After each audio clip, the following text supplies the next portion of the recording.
నా మాటే శాసనం. ఈ మాట శివగామి చెప్తే పర్లేదు, కానీ డొనాల్డ్ ట్రంప్ చెప్తేనే రిస్క్. తాను అమెరికాకు మాత్రమే అధ్యక్షుడన్న నిజం మరచిపోయిన ట్రంప్ ప్రస్తుతం అదే చెబుతున్నాడు. ప్రపంచమంతా తన మాటే వినాలంటున్నాడు, తన ఆదేశాలనే పాటించాలంటున్నాడు, తన కోసమే జీవించాలంటున్నాడు. కాదని సొంత తెలివితేటలు వాడితే వెనిజులా అధ్యక్షుడిని ఎత్తుకుపోయినట్టే మిమ్మల్ని ఎత్తుకెళ్లిపోతా అంటూ బెదిరిస్తున్నాడు. మరి ట్రంప్ టెంపర్ దించాలంటే ఏం చేయాలి? మరో ఫిడెల్ క్యాస్ట్రో రంగంలోకి దిగాలి. 6 దశాబ్దాల క్రితమే అగ్రరాజ్యం ఆహాన్ని దించిన విప్లవ యోధుడు మళ్లీ పుట్టాలి, లేదా ఆయన వారసులే రంగంలోకి దిగాలి. ఆల్రెడీ ఆ వారసులు అమెరికాకే వార్నింగ్ ఇచ్చారు. వెనిజులా కోసం ఎంతవరకు వెళ్లడానికైనా సిద్ధమని పెంటగాన్కు క్లియర్ కట్ మెసేజ్ పాస్ చేశారు. కానీ అమెరికాను వణికించిన ఫిడెల్ క్యాస్ట్రో వారసులు ఎవరు? వాళ్ళు నిజంగా ట్రంప్ టెంపర్ దించగలరా? Let's watch.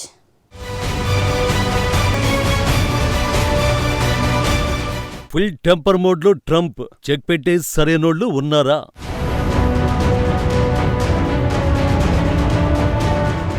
అగ్రరాజ్యం తలపొగరు దించే ఫిడెల్ కాస్ట్రో వారసులు ఎవరు?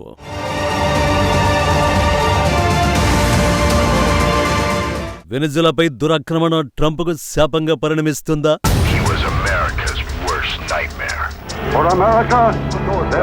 638 ways to kill Castro.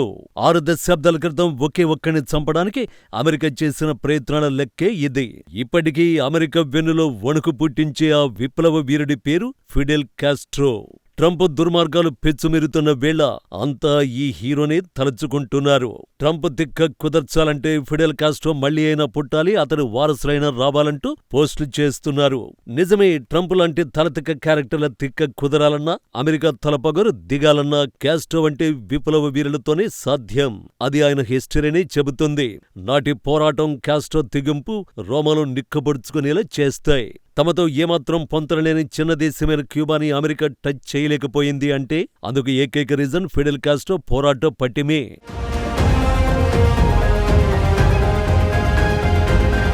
అమెరికాతో పోలిస్తే క్యూబా చిట్టెలుక వంటిది. రెండింటిని విడదీసేది చిన్న జలసంధి మాత్రమే. కానీ సంబంధాల రీత్యా చూస్తే వాటి మధ్య దూరం కొన్ని లక్షల యోజనాలు ఉంటుంది.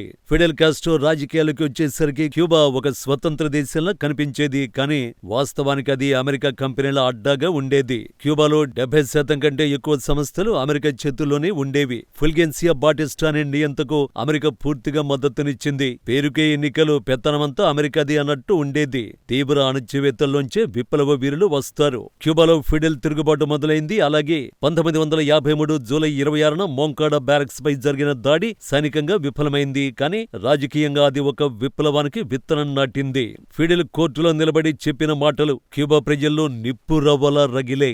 జైలుకెళ్లి బయటకు వచ్చిన ఫిడెల్ కాస్ట్రో తిరిగి ఆయుధం చేతబట్టాడు. 1956లో ఫిడెల్ కాస్ట్రో మెక్సికో నుంచి గ్రాన్మా అనే చిన్న పడవలో క్యూబా వైపు బయలుదేరాడు. అతనితో కలిసి మొత్తం 82 మంది విప్లవకారులు ఉన్నారు. కానీ క్యూబా తీరానికి చేరగానే బాటిస్టా సైన్యం దాడి చేసింది.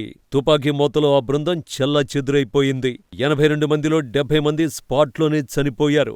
మిగిలిన 12 మంది విప్లవకారులు ప్రాణాలతో తప్పించుకున్నారు. వారే సియరా అడవుల్లో దాక్కుని ఓడిపోయిన దాడిని ఒక జాతీయ విప్లవంగా మార్చారు. అక్కడ రైతులే ఆయుధాలయ్యారు, ప్రజలే రక్షణగా మారారు. చెగువేరా ఒక యోధుడిగా ఎదిగింది కూడా అక్కడే. 1958 చివరికి బాటిస్టా సైన్యం కూలిపోయింది. 1959 జనవరిలో ఫిడెల్ కాస్ట్రో క్యూబా రాజధాని హవానాలో అడుగుపెట్టాడు.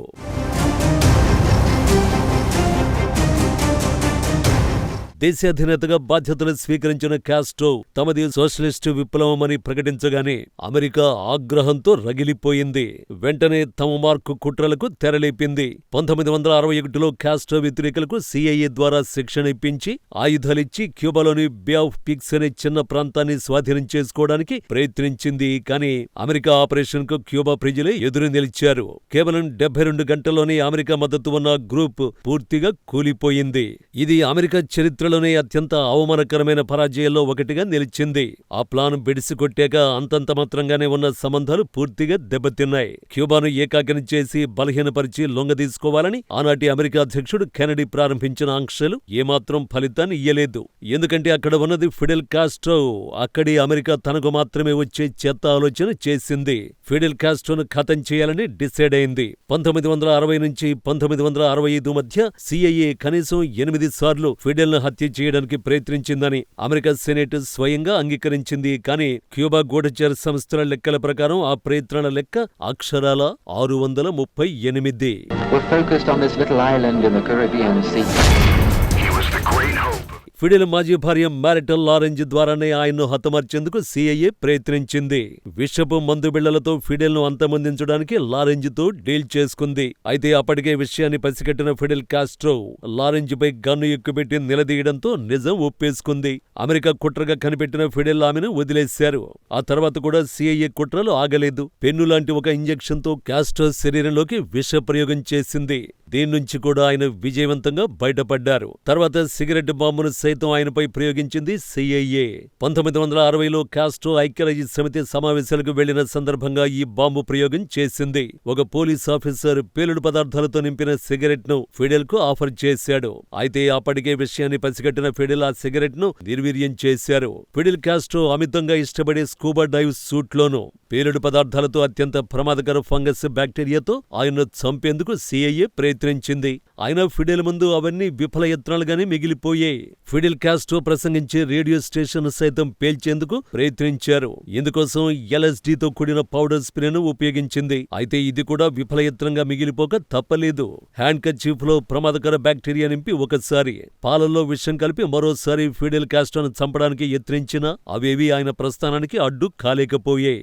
మొత్తం మీద చావునే చావు దెబ్బ కొట్టి 100ల సార్లు మృత్యు ప్రమాదం నుంచి సురక్షితంగా బయటపడ్డారు ఫిడెల్. తాను జీవించి ఉన్నంత వరకు అమెరికాకు చుక్కలు చూపిస్తూనే ఉన్నారు. అందుకే ట్రంప్ టెంపర్ దిగాలంటే ఫిడెల్ మళ్లీ పుట్టాలి లేదా ఆయన వారసులైన రంగంలోకి దిగాలి అనేది.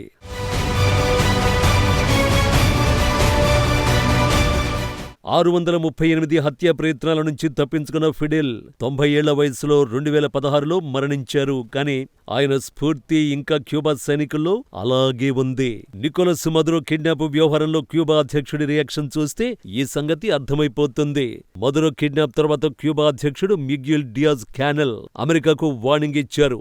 వెనిజులా కోసం, క్యూబా కోసం త్యాగాలకు తమ రక్తాన్ని కూడా ఇవ్వడానికి సిద్ధంగా ఉన్నామని ప్రకటించారు. తన నెక్స్ట్ టార్గెట్ క్యూబానే కావచ్చన్న ట్రంప్ వ్యాఖ్యలపైన ఆయన రియాక్ట్ అయ్యారు. త్యాగాలతో నిర్మించిన దేశం అమెరికా బెదిరింపులకు లొంగిపోదని స్పష్టం చేశారు.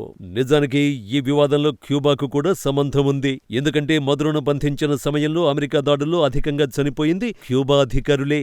వెనిజువేలాలో పనిచేస్తున్న 32 మంది క్యూబా సైనిక పోలీస్ అధికారులు అమెరికా ఆపరేషన్లో మరణించారు. సో అమెరికాపై ప్రతీకారం కోసం ఫిడెల్ కాస్ట్రో వారసులు ఈగర్గా ఎదురుచూస్తున్నారు.